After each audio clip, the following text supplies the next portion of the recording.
오늘 주신 하나님의 말씀은 이사야 12장 1절에서부터 6절까지의 말씀입니다. 제가 4절부터 6절까지 읽도록 하겠습니다. 그날에 너희가 또 말하기를 여호와께 감사하라. 그의 이름을 부르며 그의 행하심을 만국 중에 선포하며 그의 이름이 높다 하라. 여호와를 찬송할 것은 극히 아름다운 일을 하셨음이니 이를 온 땅에 알게 할지어다. 시온의 주민아 소리 높여 부르라. 이스라엘의 거룩하신 이가 너희 중에 크심이니라 할 것이니라. 아멘. 오늘 이 이사야 12장 말씀은 시온의 노래, 시온의 찬송이라고 제목을 붙일 수 있는 말씀입니다.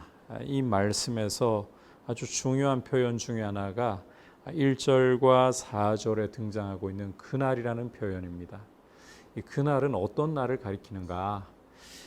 이 그날에 대해서 이해하기 위해서는 문맥 속에서 보아야 합니다. 11장을 우리가 읽어보면 이새의 줄기에서 한 싹이 나고 그 뿌리에서 한 가지가 나서 결실할 것이다.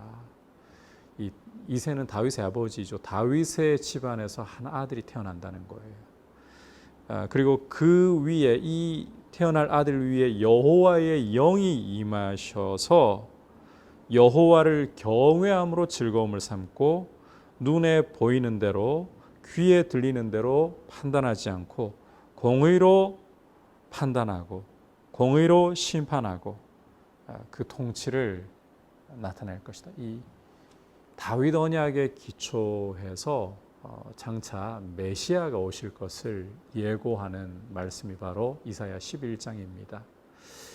다윗에게 한 아들이 태어나는데 공의로 다스리면서 다윗의 왕위를 영원히 경고케 할 분이 오실 것이다. 메시아에 대한 예언인 거예요. 이렇게 메시아가 오셔서 정의로 공의로 이 하나님 백성을 통치하실 바로 그날을 가리키고 있는 거죠. 이 날에는 구원의 은혜가 나타나는 날입니다. 그래서 12장 1절에 보면 여호와여 주께서 전에는 내게 노하셨사오나 이제는 주의 진노가 돌아섰고 또 주께서 나를 안위하시오니 내가 주께 감사하겠나이다 할 것이니라. 이 메시아의 통치가 임하면서 메시아의 통치는 이 죄로부터 백성을 구원하고 정의와 공의로 다스리는 것이거든요. 이렇게 메시아의 통치가 나타날 때 예전에는 죄로 인해서 하나님의 진노가 임했다면 이제는 하나님의 진노가 돌아섰다는 거예요. 메시아의 구원의 은혜로 이 정의의 통치로 진노가 돌아섰다. 또 하나님이 안위하신다. 감사가 터져 나오는 거죠. 계속해서 하나님을 어떻게 노래하느냐, 시온이 어떻게 노래하느냐. 2절에 보시면 하나님은 나의 구원이시라. 내가 신뢰하고 두려움이 없으리니 주 여호와는 나의 힘이시며 나의 노래시며 나의 구원이심이라. 이렇게 메시아를 보내신 분도 하나님, 이 메시아를 통해 구원의 은혜를 주시고 이 구원의 은혜 가운데 안위하시는 분도 하나님, 찬송이 터져 나올 수밖에 없다는 것이죠. 그리고 3절에서 그러므로 너희가 기쁨으로 구원의 우물들에서 물을 기르리로다. 이 구원의 우물에서 물을 깃는다. 이것은 구원이 주는 모든 축복을 누리는 모습을 가리키는 거예요. 기쁨으로 이 구원의 축복을 누리는 그런 은혜가 임할 것이다. 자, 이 메시아 통치가 열릴 때 하나님이 메시아를 주셔서 그 백성을 죄에서부터 건져내시고 공의로 통치하게 하실 때 하나님 백성은 하나님의 진노가 떠나가고 또 하나님이 구원이 되심을 찬송하지 않을 수 없고 구원의 은혜를 이렇게 풍성하게 맛보지 않을 수 없는 이런 복을 누린다. 자, 이와 같은 복을 누린다면 이제 4절 다시 그날에라고 하면서 구원받은 백성이 어떠한 도리를 보여야 하는가를 말씀하고 있죠. 여호와께 감사하라.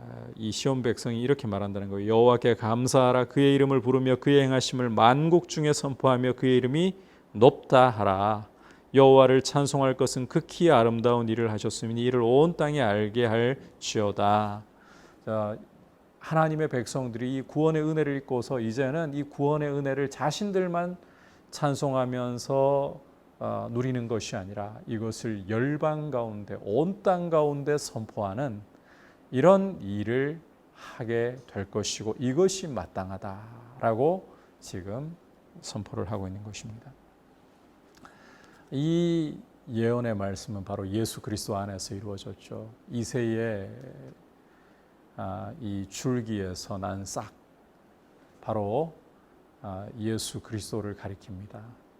마태복음 1장을 보시면 죄로 인해서 유다가 바벨론 포로로 끌려가서 다윗 집안은 사실상 왕이 다 사라져버리고 왕의 대가 끊어지고 더 이상 왕이 날 것 같지 않습니다. 그런데 이 이새의 뿌리에서 다윗의 집안에서 한 아기가 태어나시죠. 예수 그리스도.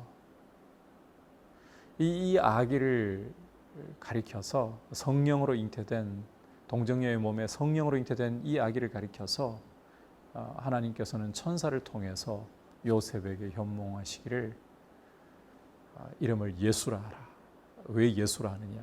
그가 자기 백성을 죄에서 구원할 자이십니다. 자기 백성을 왕으로서 자기 백성을 죄에서 건져내어서 정의로 공의로 통치하신다는 거예요. 뿐만 아니라 그분의 별명이 임마누엘, 예수님의 별명이 임마누엘, 하나님이 우리와 함께 하신다. 예수 그리스도 안에서 오늘 이 말씀이 이루어진 것입니다. 예수 그리스도는 하나님의 구원이시고 또 우리를 죄에서 건져내시고 우리로 하여금 하나님을 이렇게 높이 노래하며 찬송하도록 구원의 은혜를 풍성하게 누리도록 열어주시는 우리의 구원의 길이고 진리고 생명이 되십니다. 예수 그리스도 안에서 구원의 기쁨을 얻게 되었고 누리게 되었으니 여러분 이 구원의 은혜를 늘 감사하고 찬송할 수 있기를 축복합니다. 아울러서 이 구원의 은혜를 우리만 누리는 것이 아니라 열방 가운데 만민 가운데 소리 높여 외쳐야 한다. 우리의 삶을 통해서 삶을 예배로 드림으로써 또 우리의 삶의 이 전도와 또 선교를 통해서 우리는 이 구원의 은혜를 아직 그리스도를 알지 못하고 죄 가운데 매여 있는 세상에 선포해야 하는 것입니다. 이런 귀한 은혜를 함께 누릴 수 있기를 축복합니다. 이제 말씀을 생각하면서 기도하기를 원합니다. 하나님께서 그날에 이 예수 그리스도를 주셔서 구원의 은혜를 베푸시는 날에 이루어질 시온의 찬송에 대해서 보았는데 하나님 아버지 약속대로 예수 그리스도를 아끼지 않고 우리에게 주셔서 메시아이신 예수님 우리를 그 피로 죄에서 건져주신 건 너무 감사합니다. 그리고 우리로 하여금 이 구원을 노래하고 찬송할 수 있는 복을 주셔서 감사하고 구원의 복을 누리게 해주셔서 감사합니다. 아울러 내 삶을 통해 내 삶의 예배를 통해 하나님을 높이고 하나님의 큰 구원의 은혜를 선포하는 삶이 되게 해달라고 같이 먼저 기도하고 아울러서 하나님 아버지 이제 여름 사역이 다가오고 있는데 우리 다음 세대에게 우리 청년들에게 믿음을 잘 심어줄 수 있는 여름 사역 감당하도록 주님 여름 사역에 성령으로 기름 부으시고 복을 주옵소서. 기도하겠습니다. 하나님 아버지 감사를 드립니다. 오늘 시온의 노래를 함께 저희가 묵상했습니다. 주님 메시아의 통치를 통해서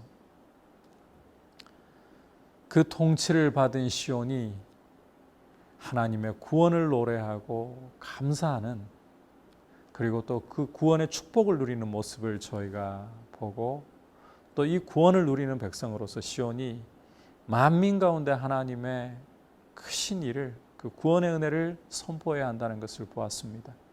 우리가 예수 그리스도로 말미암아 이 큰 구원의 은혜를 주신 하나님 아버지께 감사하고 예수 그리스도께서 우리의 구원이 되시고 예수 그리스도께서 이 구원의 복을 누리게 하시는 유일한 길과 진리와 생명이 되시기에 예수 그리스도를 더욱 의지하고 그리스도를 사랑하고 그리스도를 기뻐하기 원합니다.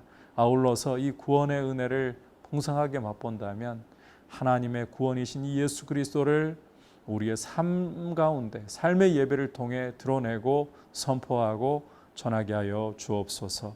이제 여름 사역이 다가옵니다. 아버지, 수련회와 성경학교를 통해서 우리 다음 세대들에게, 우리 청년들에게 주님의 은혜를 잘 나누고 또 믿음을 잘 심을 수 있는 귀한 복을 허락하여 주옵소서. 예수님의 이름으로 기도드립니다. 아멘.